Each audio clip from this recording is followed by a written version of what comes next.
Test the convergence of the following series, जो यहाँ पर गिवन सीरीज हैं उनके हमें कन्वर्जेंस चेक करनी है। तो अगर आपको जो यूएन है यानी कि समेसन यूएन जो है, अगर उसके यूएन में अगर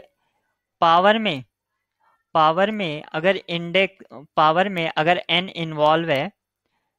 है तो वहां पर इफेक्टिव होता है आपका रूट टेस्ट वहां पर इफेक्टिव होता है। तो यहाँ पर आप देखेंगे n/n+1 raise to the power n square है, यहाँ पावर में n इन्वॉल्व, तो आपके लिए इफेक्टिव होगा रूट टेस्ट। तो मैं इसमें रूट टेस्ट अप्लाई कर रहा हूँ। तो रूट टेस्ट क्या कहते हैं कि अगर limit of un raise to the power 1/n less than 1 है तो आपका ये कन्वर्ज करता है, अगर ग्रेटर देन 1 है तो डाइवर्स करता है,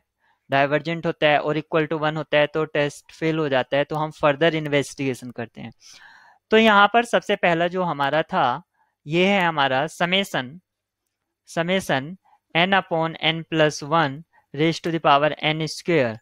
तो यहाँ पर मैं क्या करता हूँ, लिमिट लूंगा, ये इसको मैं कॉल करता हूँ un, limit of un raise to the power 1/n, ये क्या होगा मेरा, ये होगा n/n+1 raise to the power n square and whole the power 1/n। यहाँ पर आप देखेंगे n स्क्वेयर है, ये 1/n है, तो यहाँ से एक n कैंसिल आउट हो जाएगा, तो आपको जो बचेगा वो बचेगा limit n tends to infinity n/n+1, और यहाँ पर पावर अब n हो गया है। तो ये इस तरह से आपका चल रहा है। अब आप क्या है यहाँ पर न्यूमरेटर और डिनोमिनेटर अगर आप इसको देखते हैं तो ये इन्फिनिटी बाय इन्फिनिटी फॉर्म हो जाता है। तो जब भी आपका इन्फिनिटी बाय इन्फिनिटी फॉर्म हो जाता है तो आपको एल हॉपिटल रूल अप्लाई करना पड़ेगा उसकी लिमिट के लिए, या एक इफेक्टिव तरीका और है यहाँ पर n+1, और ये डिनोमिनेटर में जो है इसको न्यूमरेटर बनाइए, तो ये क्या होगा limit n tends to infinity, और ये हो जाएगा n+1/n raise to the power -n, यानी कि आपने इसका रेसिप्रोकल कर दिया। और यहाँ से आपको क्या पता चलता है, limit n tends to infinity, ये क्या हो जाएगा 1+1/n raise to the power -n। और यहाँ पर आप देखेंगे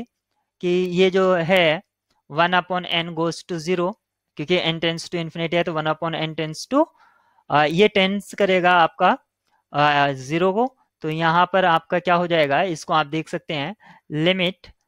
n tends to 1+1/n raise to the power n and whole the power -1। इसको हमने इस तरह से लिखा। तो जब भी आपका इस तरह से फॉर्मेट बनता है 1 raise to the power infinity, और ये fx, सपोज करो इसको मैं fx कॉल करता हूँ और जो ये इंडेक्स है इसको मैं gx कॉल करता हूँ, तो अगर आपका f इस तरह का फॉर्मेट बन रहा है और fx और gx एक दूसरे के रेसिप्रोकल हैं, तो यहाँ पर लिमिट क्या हो जाती है fx इंटू gx, लेकिन ये फंक्शन ऑफ n है तो यहाँ पर n आ जाएगा। तो यहाँ पर आपको क्या पता चलता है, इसकी जो लिमिट होगी, तो इसकी लिमिट जो होती है वो e raise to the power,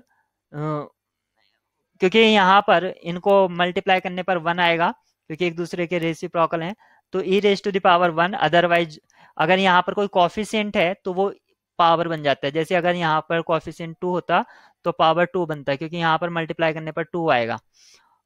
n से n वाली टर्म्स कैंसिल आउट हो जाएगी और 2 आ जाएगा, तो e raise to the power 2। लेकिन यहाँ पर कॉफिशिएंट 1 है तो e raise to the power 1, और ये यहाँ पर नेगेटिव था तो पावर में, तो ये -1 हो गया, यानी कि 1/e। और क्योंकि e ग्रेटर देन 1 होता है, इसका जो वैल्यू होता है 2.714 आई थिंक ये होता है, तो यहाँ पर 1/e का वैल्यू लेस देन 1 हो जाएगा, तो ये कन्वर्ज करेगी। तो फर्स्ट ऑप्शन आपका कन्वर्जेंट हो गया है, यानी कि फर्स्ट सीरीज आपकी कन्वर्जेंट। हम सेकंड की बात करते हैं। सेकंड में यहाँ पर जो है हमें un, उसमें भी पावर में n इन्वॉल्व है, यानी कि n इन्वॉल्व, तो यहाँ पर भी हम रूट टेस्ट अप्लाई करेंगे। तो रूट टेस्ट के according un raise to the power 1/n, और इसका हमें चेक करना होता है limit n tends to infinity. यहाँ पर ये क्या हो जाएगा x/n raise to the power n, ये हमारा un हो गया, और इसके power 1/n according to the root test. इसकी लिमिट चेक करेंगे, limit n tends to infinity. अब आप यहाँ पर देखेंगे ये आपस में एक दूसरे के रेसिप्रोकल हैं, तो आपका क्या मिला, limit n tends to infinity x upon n, और n इन्फिनिटी को टेंड्स कर रहा है तो यहाँ पर 1 अपॉन n किसको करेगा, जीरो को, तो ये लिमिट जीरो आ गई, जीरो मीन्स लेस देन 1, तो ये भी आपका कन्वर्जेंट हो गया है। थर्ड सीरीज चेक करते हैं। थर्ड सीरीज का क्या है, 1 अपॉन log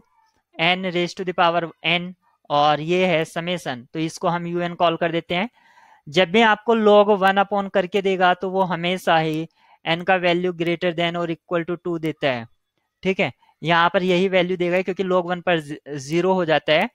तो log हमेशा वो जब भी देता है वो इसी तरह से डिफाइन करके देता है। कुछ ही केस होते हैं जिसमें log 1 से डिफाइन करता है, तब वो क्या होता है, न्यूमरेटर में हो सकता है, डिनोमिनेटर में नहीं, तो यहाँ पर ये कंडीशन भी यहाँ पर याद रखेंगे। तो ये un हो गया। इसमें भी देखिए n इन्वॉल्व इन पावर में इन्वॉल्व है ये, तो यहाँ पर भी हम रूट टेस्ट अप्लाई करते हैं, तो ये un हो गया। तो un raise to the power 1 upon n, तो ये क्या हो जाएगा, इसकी हमें लिमिट चेक करनी होगी, limit n tends to infinity, ये होगा हमारा 1 upon log n raise to the power 1 upon n। तो यहाँ log की पावर n थी, sorry log n raise to the power n, और ये 1 अपॉन n, यहाँ पर आप चेक कर सकते हैं। मैं पेन का कलर चेंज कर देता हूँ, तो आप ये तो वही हो गया। यहाँ पर आप देख सकते हैं, यहाँ पर n इन्वॉल्व है,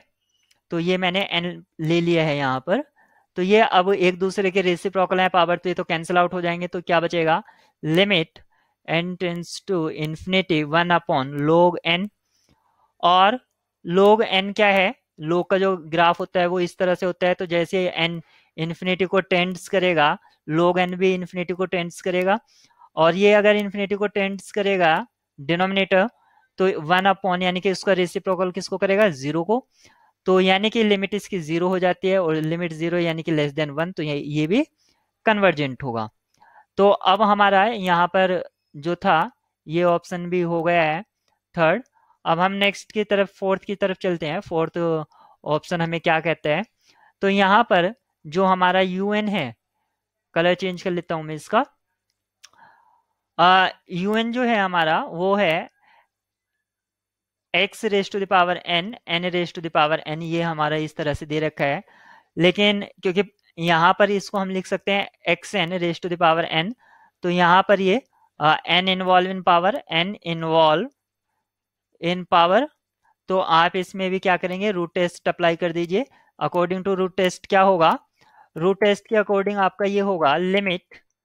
n tends to infinity un raise to the power 1 upon n equal to x into n raise to the power n, ये अकॉर्डिंग टू un है, और ये है according to root n 1 upon n, और इसका हमें check करना है लिमिट। तो आप ये देखिए पावर रेसिप्रोकल में है एक दूसरे के, तो ये क्या हो जाएगा, ये हो जाएगा लिमिट xn और n टेंड्स टू इन्फिनिटी, तो यहाँ पर ये क्या हो जाएगा, ये इन्फिनिटी हो जाएगा, इसका limit infinity means greater than 1 और समहाउ, तो यहाँ पर ये क्या है, greater than 1, according to root test क्या हो जाएगा, ग्रेटर देन 1 के लिए ये डाइवर्जेंट हो जाता है, तो हमारा जो ऑप्शन 4 है ये डाइवर्जेंट सीरीज हो गई है। फिफ्थ नंबर सीरीज को हम चेक करते हैं, n प्लस 1 अपॉन 3n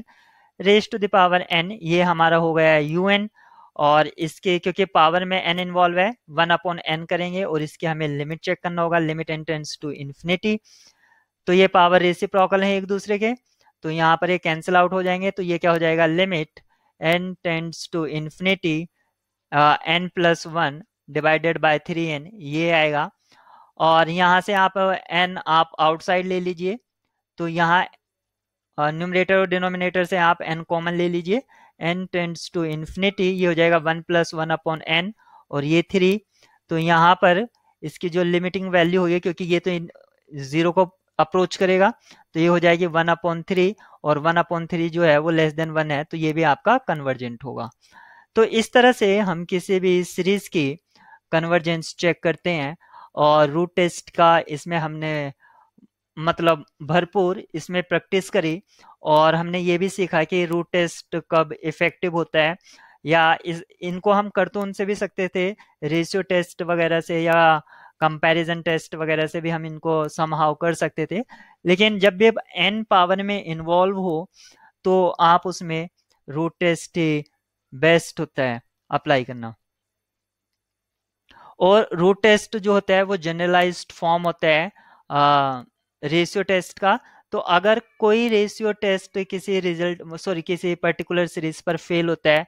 तो उसका आंसर रूट टेस्ट दे देता है, यानी कि रूट टेस्ट जो है वो मोर जनरल है कंपेयर टू रेशियो टेस्ट।